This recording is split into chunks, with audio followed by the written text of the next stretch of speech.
Hello, welcome to SquishiVision. Disney dropped a lot of content on Friday. I'm here to pick it up. Nailed it.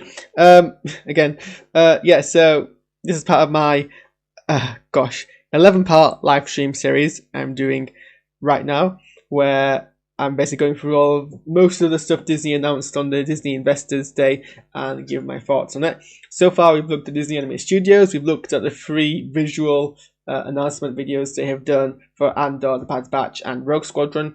And now we're just going to look at the remaining stuff that they've announced details for that we don't have any kind of visual reference for it. It's recently been announced, and giving our thoughts on that. So just to go through it all without any delay.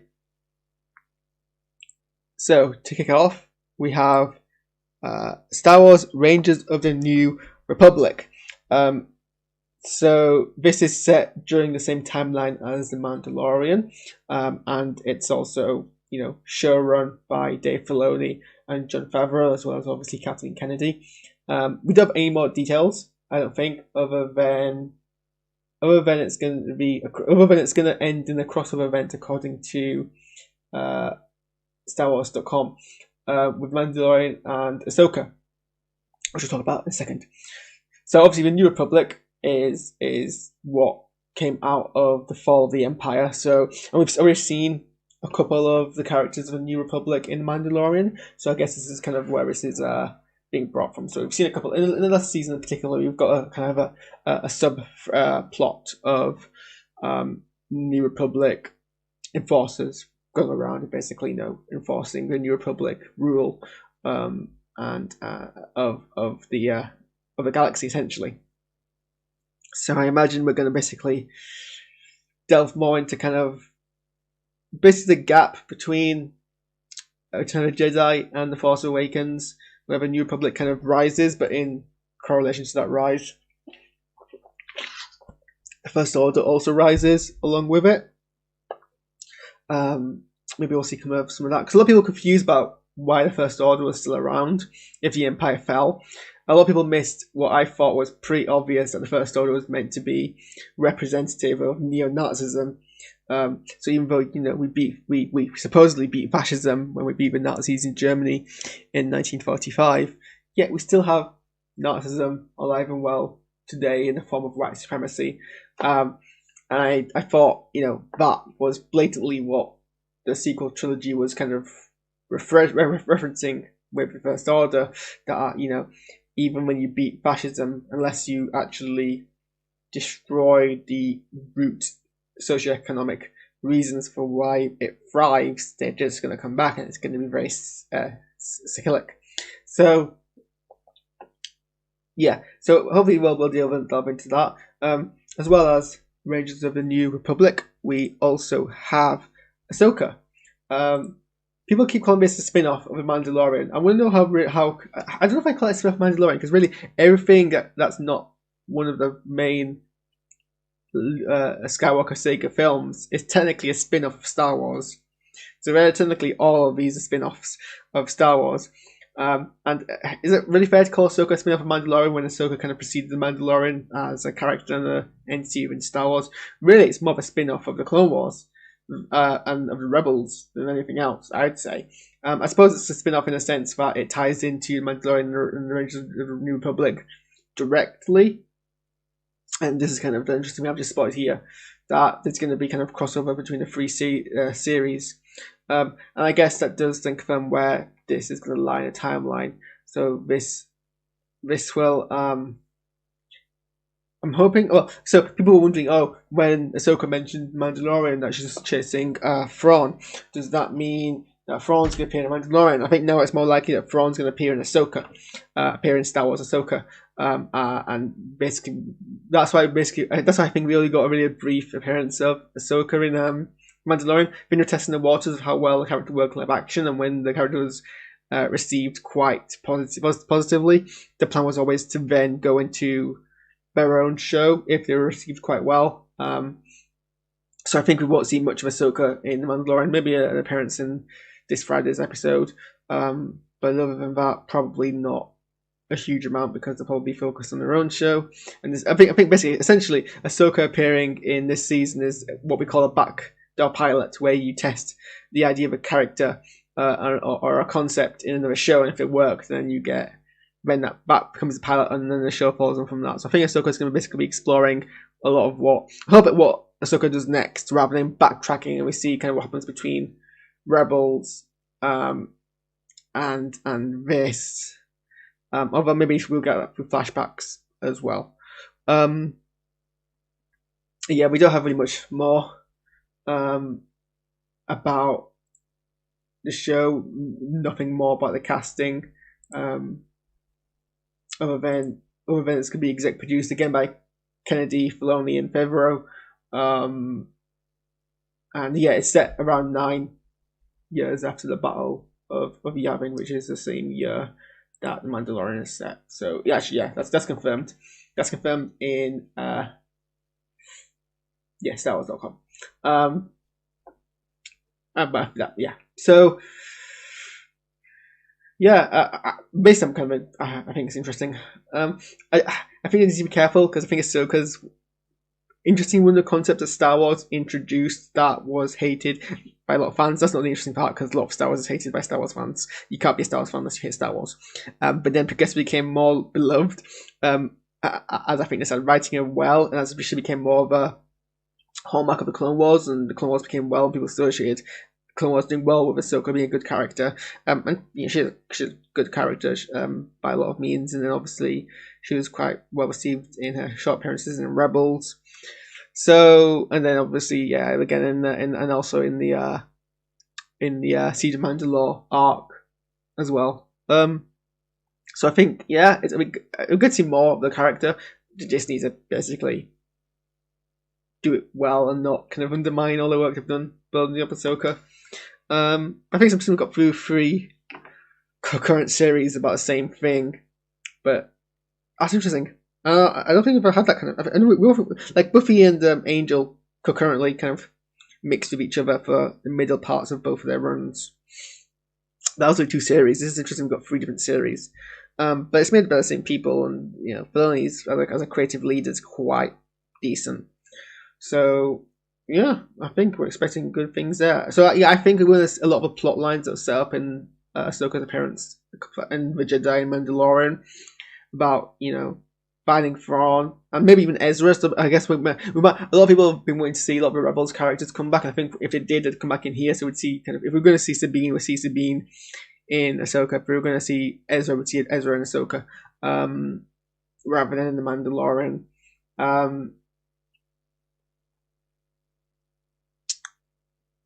Yeah, that's stuff I've got on there. Next thing is something called a Droid Story, which I wonder if it's a deliberate reference to a Toy Story. But it's not a Toy Story; it's Toy Story, isn't it?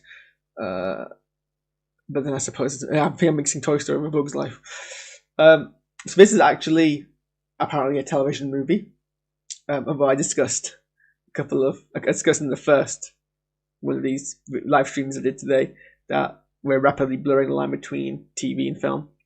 It's going to be an animated movie about R2-D2, 3CPO, and a new character, which I guess is interesting because they've led animated. So I've never watched it, but there was Star Wars Droids, which is now a Legends. But it was an animated film and that focused around C3PO and R2-D2. So this seems to be like kind of the recanonization of that, but I think it's going to be new plots rather than same plots, but same concept essentially. Although it depends where it's set. We don't really get anything more other than it's going to be an intersection of animation and visual effects. So it's going to be a collaboration between Lucasfilm Animation and Industrial Light Magic, which I think is interesting that Industrial Light Magic are really getting a big role in kind of the development of a thing rather than just being people who tie in on it.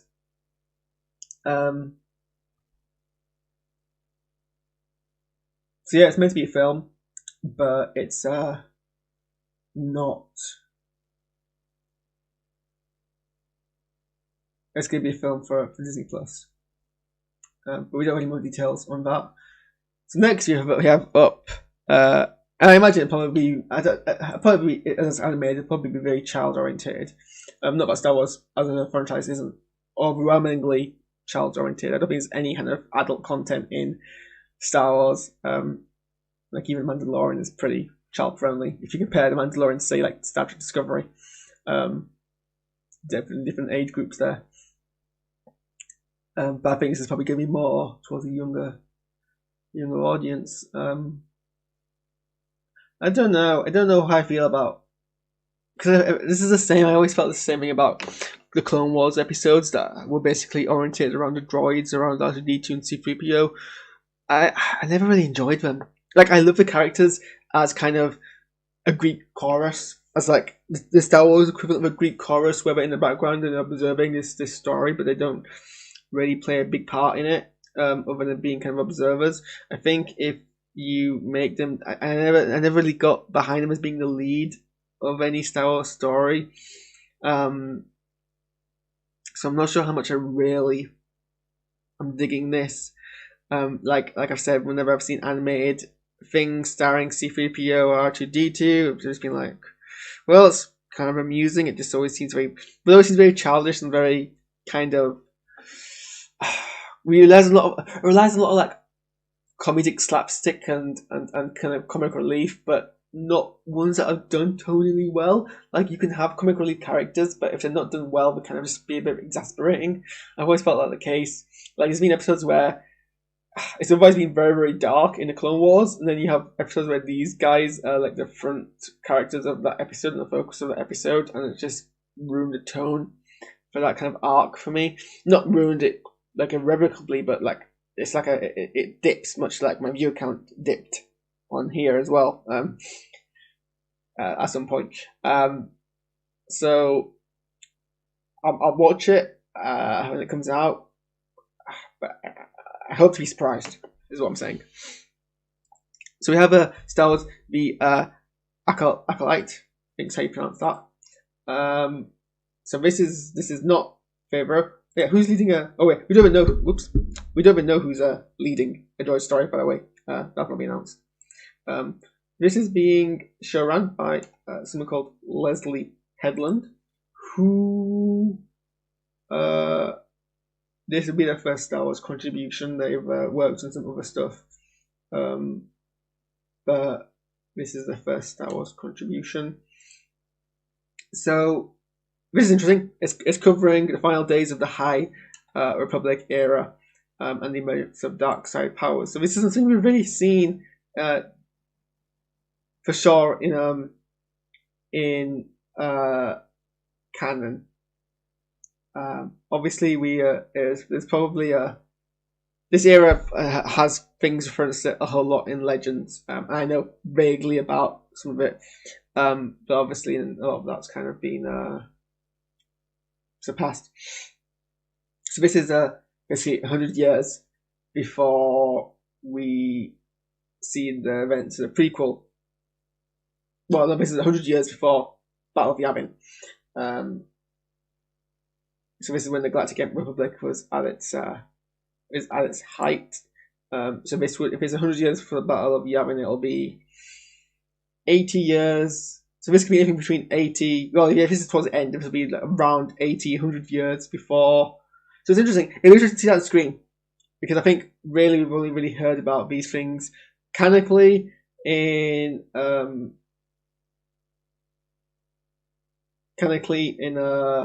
flashbacks, or being mentioned or talked about, and then obviously whatever the Legends version of this was appeared a whole bunch of times, but never I don't think we've seen it visually. So it'll be interesting to see what kind of, if you look at it with fresh eyes, is what I'm saying. Be interesting to see kind of how Star Wars does ancient history, Star Wars wise, what ancient history looks like for Star Wars, because even when we jump from like the original trilogy to the prequel trilogy, that's still only a gap of 20 years prior scientific development. Everything is mainly the same. So I wonder what we see kind of 100 years prior to that. Really, it's meant to be a mystery thriller as well, which I think is interesting. I mean, obviously, excuse me. a lot of the things in the Clone Wars and Rebels were mystery thrillers, but this is a series that's entirely a mystery thriller. So I think maybe either the darkest Star Wars content we're probably likely to see is going to be this. It's going to be female centric, which is makes sense considering the developer and the title. Yeah, we don't really know much about that, but I think it's interesting that we're going to see kind of this part of Star Wars that we've not actually seen before. So I'm excited. This isn't going to come out until... Oh, we don't have a release date, or at least not on Wikipedia. So hard to say what we're actually going to see it. The logo, yeah, does kind of give the idea of a dark side user. I imagine it's going to be all like original characters. And it's a lot of freedom as well, because this will be the first time we've had since canon, since Disney, that we've had Star Wars in a completely new era. Well, I mean, obviously the sequels are in a new era as well, because everything that was Legends was undone. But everything else, everything else in terms of out of the films, like The Mandalorian, has to happen within the kind of restraints of what happens between Return of the Jedi and Force Awakens. Rebels has to conform with what happens between Revenge of the Sith and A New Hope. Clone Wars between Attack of the Clones and Revenge of the Sith. A lot of the stuff we've seen has to kind of, all the comics have come out and everything like that has to kind of basically conform to the films. This would be like the first time we've actually seen another thing that we've seen so far. Rangers of the New Republic, Ahsoka, A Droid Story, Andor, The Bad Batch. Rogue Squadron have to kind of fit with the narrative of the films. This will be set so far in the past, it can basically have a more cleaner slate on what happens, as long as for example, Coruscant doesn't blow up, because obviously we see Coruscant later on. So I think that'll be interesting story wise. I hope they make the most of this kind of new thing. Lando, surprisingly, very little about Lando either. Other than the story is going to be developed by Justin Simeon, who I don't recognize the name of. And according to Wikipedia, there is pretty much nothing about actually what he's done before. Interestingly, they don't say if this is original trilogy Lando or solo Lando. Who's playing him, we don't actually know. So we don't know where this is set at all. We know pretty much nothing about this. I think what's happening here is a lot of the plans they had for a Star Wars story film, so like things like Solo and Rogue One, they're obviously going to make more films, and then obviously because Solo didn't do well, they had to restructure their plans and re-establish their plans. I think what they're doing is a lot of what they were going to do as standalone films, but now just making Disney Plus series, which might actually be a better home for it. So maybe this is a good move. So I reckon this is probably going to have Donald Glover in it. And it's going to be whatever Donald Glover's film was eventually going to be like, is now being remade into a TV show. And I think it's the case of a lot of what we're getting, and which gives me hope that we're going to see more Darth Maul content, because I think Solo teased up Darth Maul content, and then we didn't get Darth Maul content in live action. So I'm hoping that's kind of the resolve from this, and I think we'll probably get Han Solo from that era appearing as well, if they can arrange the contract with that. And what's her name? Blanking. But the other characters who were established in Solo, who survived, we'll probably see them in a couple more series as well. So I imagine this is kind of one of those things. Obi-Wan Kenobi was in the works for a long time. This wasn't announced on 3 days ago on the 10th, on Friday, but I think maybe the official actual name was announced. Like, we knew we were going to get a Kenobi kind of thing, and I think this was also one of the things which was meant to be part of the anthology series after Rogue One, but then obviously was cancelled when Rogue One didn't do well critically, and has now been kind of reformed into a series instead. So I from what I think Disney Investor Day established that it's going to be called Star Wars Obi-Wan Kenobi, because the fan title has always been Star Wars Kenobi, following this pattern of using Star Wars as a single kind of name, basically Star Wars Solo, Star Wars Kenobi. But now it's actually his full name, which I guess is a bit more interesting, I guess. The big news essentially is that Hayden Christensen is reprising as well as Darth Vader. What's even more interesting is that they said that, and I think the quote is, he's going to return to clash again with Kenobi in a rematch for Century, which applies to going to meet again. But that breaks a very in stone canon fact that they don't see each other between their duel on Mustafar and in their duel in the Death Star. And I didn't have any issues with Hayden reappearing initially, because I assumed, well, it must just be flashbacks, right? Or he appears but they don't actually meet.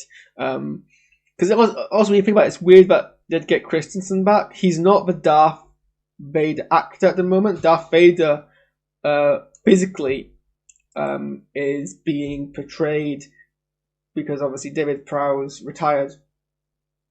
So he's currently being portrayed, if I just grab the name up, I have to scroll down the Anakin Skywalker Wikipedia article quite a long time before I do so.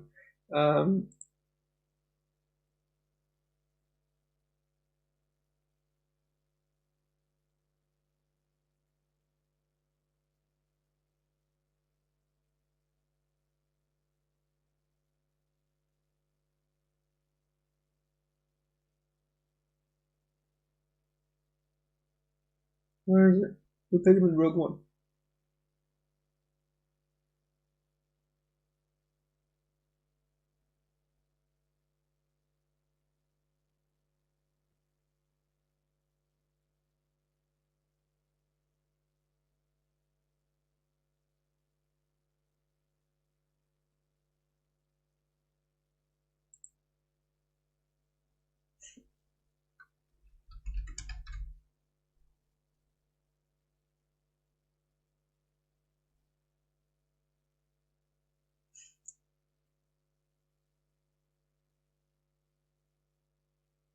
Oh yeah, Spencer Wilding. So Spencer Wilding is the Vader physical actor. Obviously, Christensen played him in Revenge of the Sith in full Vader armor, but that was like for 2 scenes, so it made sense that they'd get Christensen to this continue playing the character for 2 more scenes.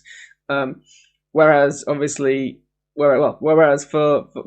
in Vader was played by David Prowse and is now played by Spencer Wilding physically. And then obviously James Earl Jones does the voice. So it would make no sense to get Hayden Christensen to basically wear the costume and basically be a body double, because presumably you'd still have James Earl Jones doing the voice if it was Vader in his armor.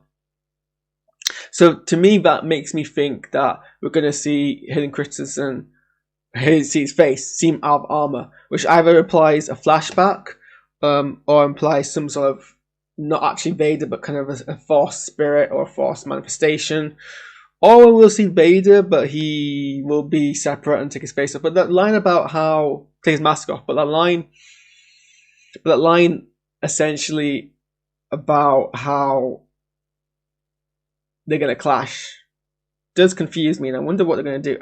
I can't imagine them doing something so... I mean, obviously, I say this now, there's always a way they could do it, and it works on screen, it's executed very well. I'll eat my words, I'll hand them to that. It can always happen, because obviously we end the plot.